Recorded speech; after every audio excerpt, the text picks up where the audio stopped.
Bé, aquest Hèrcules que va pintar Aleix Clapés és una pintura que té relació amb tota una construcció simbòlica dels Güell, no només a dins del palau, sinó en molts altres llocs. Hèrcules és el protagonista de l'Atlàntida de Verdaguer, que va ser finançada pel marquès de Comillas. Eusebi Güell estava casat amb una filla del marquès de Comillas i l'Atlàntida es converteix per ell també en un element molt important de la seva producció simbòlica. Però en aquest cas concret, Hèrcules, a més, representa la imatge de la realesa. Tots els prínceps europeus des de l'edat mitja s'han representat a través de la figura d'Hèrcules, i això és també un personatge amb una voluntat aristocratitzant, com era Eusebi Güell, també el que aquest Hèrcules vol representar.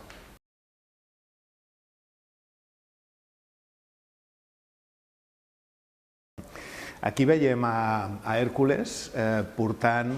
una torxa i una estaca. En realitat això no es correspon amb l'episodi de les Hespèrides, sinó més aviat amb la lluita amb la Hidra, però segurament per Güell, per Gaudí, per Clapés, aquesta no era la qüestió important. La qüestió important era la presència, aquesta presència massiva, il·luminada dramàticament per la pròpia torxa, d'Hèrcules com figura que avança, com veieu en aquesta imatge, com veieu en aquesta pintura, igual de la mateixa manera que avança la figura del propi Eusebi Güell, que finalment és la que representa simbòlicament la figura d'Hèrcules.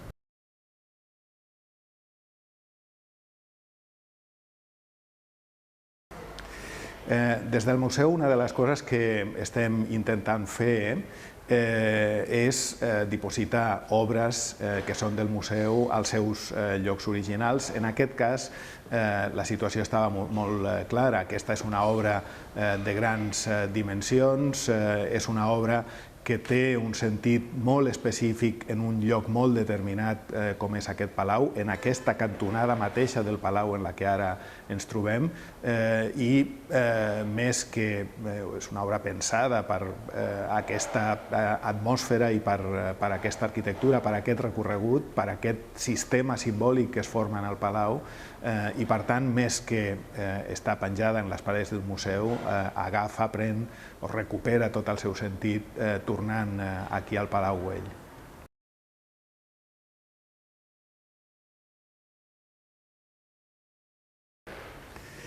El quadre va arribar al MNAC amb una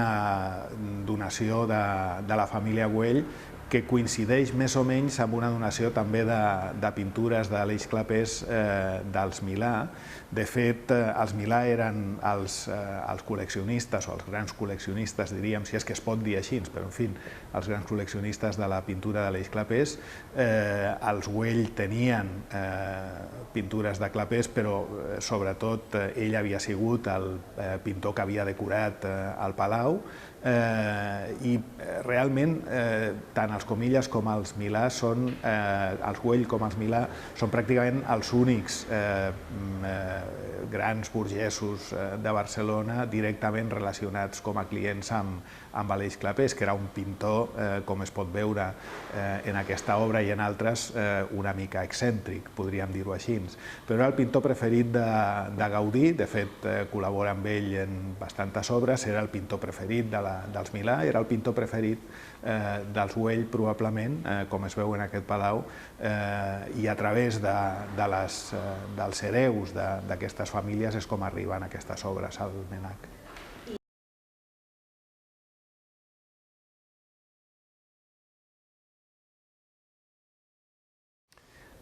Clar, el Palau Güell, simplement a través d'aquest nom amb el que es coneix i amb el que es coneixia ja a l'època palau, això no és una casa, és un palau, reflexa molt bé quines són les pretensions d'Eusebi Güell. Ell no és un burgès, més ric que els altres, però un burgès de Barcelona, sinó que és alguna més. Hi havia tot un grup alta burgesia barcelonina, no només a Barcelona, era una situació que es produïa a tota Europa, que tenia una vocació aristocratitzant i que estava construint un sistema simbòlic que anava més enllà de la vida burgesa i que es pretenia representar a si mateix a través d'una vida principesca. El Palau Güell és un palau que té un espai central construït a triple alçada i cobert amb una cúpula, amb una solemnitat que és la solemnitat d'un espai quasi religiós, molt més enllà del que seria una casa burgesa, i dins de tot aquest sistema simbòlic l'Atlàntida agafa un paper essencial perquè el protagonista, no només perquè té que veure, evidentment, amb alguns dels negocis d'aquestes famílies, com era la mateixa companyia de vaixells transatlàntica, i també amb tots els projectes colonials d'aquestes famílies, sinó també perquè el protagonista és Hèrcules, i Hèrcules és segurament la figura de la mitologia antiga que més es relaciona, que més s'ha relacionat a través de la història amb la figura del príncep, la figura del rei, la figura de l'emperador. De manera que Hèrcules està present al palau en un fresc, en una pintura, en un mural que havia a l'exterior, està també present en aquesta interior i en alguns altres detalls aquí i allà, i també en moltes altres obres que tenen que veure amb Eusebi Güell, representant aquest caràcter principesc que ell volia agafar davant de la resta de la burgesia barcelonina.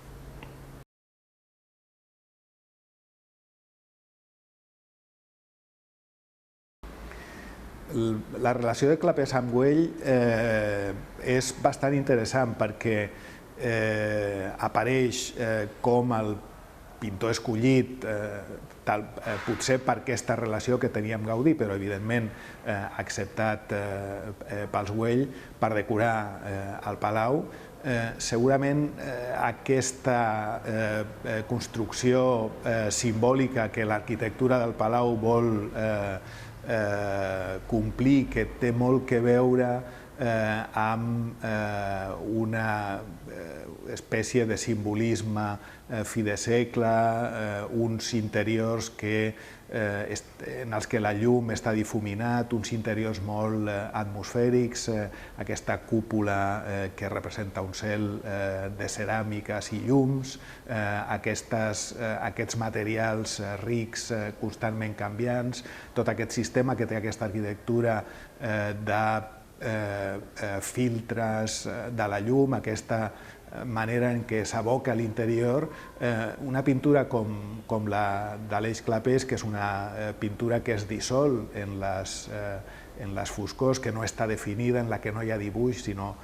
que més aviat hi ha atmosfera. És una pintura que té molt que veure amb els quadres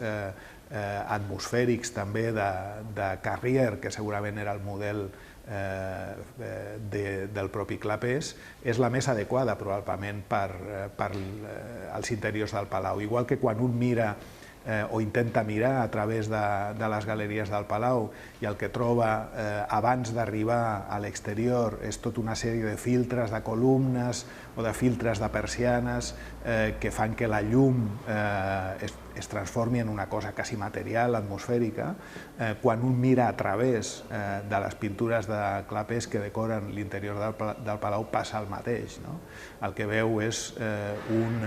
món de boira, de dissolució, del fons del qual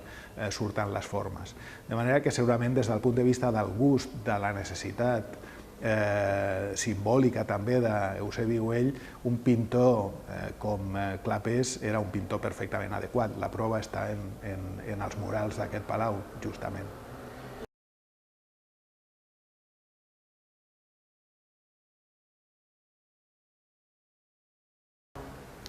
Segurament aquest Hèrcules, amb l'antorxa i l'estaca, amb aquest aspecte que té tan deforme, no és un personatge que tingui l'aspecte d'un heroi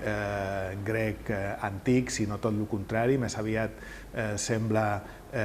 un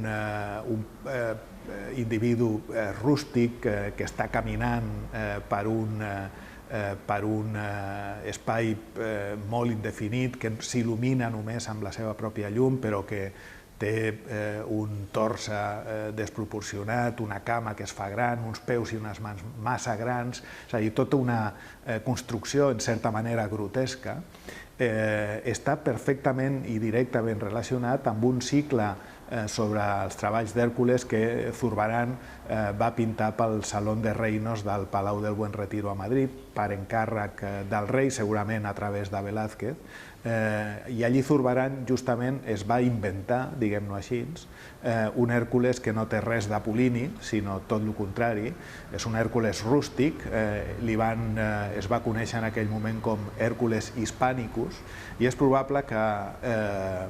jo crec que és més que probable, que és molt segur que Aleix Clapés s'inspirés en aquest Hèrcules de Zurbarán, entre altres coses perquè aquest Hèrcules de Zurbarán, aquests treballs d'Hèrcules de Zurbarán en el Palau de Reinos, en la sala de Reinos del Palau del Buen Retiro, justament estan posant a Hèrcules en relació amb el rei d'Espanya, que en aquell moment era Felip IV, i és exactament el mateix que Eusebi Güell vol fer en aquest palau, és a dir, posar-se a ell en relació amb Hèrcules i en relació amb la realesa, amb l'aristocràcia, amb la realesa. Ell és un príncep i el model de l'Hèrcules del Palau Güell és el Hèrcules Hispànicus del Palau del Buen Retiro, que era el palau del rei d'Espanya.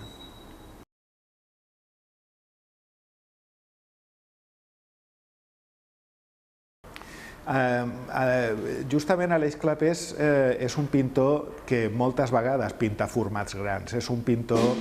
de murals, no només va pintar els murals d'aquest palau, sinó que, per exemple, hi ha murals seus també a un altre edifici tan significatiu com és l'Hospital de Sant Pau. I molta de la seva pintura, encara que acabi sent de format petit o regular, en realitat la vocació és de format gran. Clapés és un dels personatges, juntament amb altres en aquella època,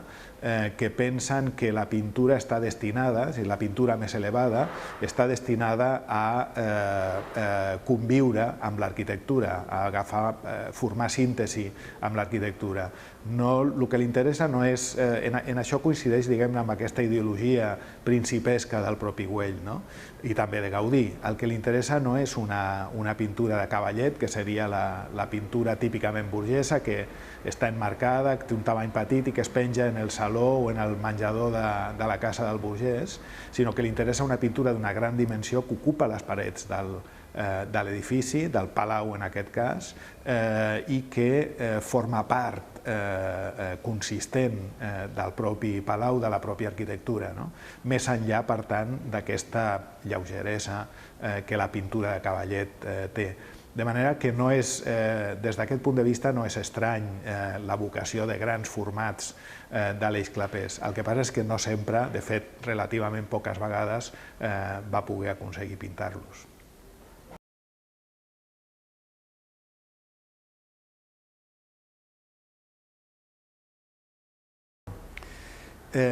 Respecte a la temàtica dels frescos, dels murals, no són frescos, sinó que són pintures a l'oli, en el Palau, la veritat és que està molt lligada a tota la temàtica simbòlica de la família Güell. Per una banda veiem un fresc que representa Jaume Balmes, un mural que representa Jaume Balmes, per una altra banda veiem uns murals que representen a Isabel d'Hongria, l'esposa d'Eusebi Güell es deia Isabel, per una altra banda veiem aquest Hèrcules, és a dir, que són tota una sèrie de temes simbòlics que pertanyen a la família Güell o a la família dels Comilles. De manera que estan ja a la família. Que Gaudí tingués alguna intervenció en l'elecció d'aquests temes és possible, perquè evidentment Gaudí és l'arquitecte del Palau, el Palau és una obra de Gaudí en el sentit més radical de la paraula, és a dir, que Eusebi Güell va deixar a Gaudí, justament d'aquesta manera es mostrava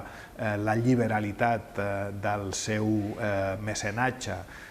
deixar els artistes treballar amb tota llibertat, fins a un cert punt, per tant, Gaudí treballa al Palau amb tota llibertat i segurament estaria en relació directa amb el propi Clapés en el moment de decidir moltes d'aquestes coses. Però no és absolutament necessari. Hi ha altres coses en el Palau que tenen poc a veure amb la ideologia artística de Gaudí. Hi ha detalls, per exemple, hi havia, com es veuen les fotografies antigues, detalls de mobiliari, elements que no tenien res a veure amb Gaudí, de manera que deu haver una relació, però jo crec que el més important en l'elecció dels temes és la pròpia tradició de la família.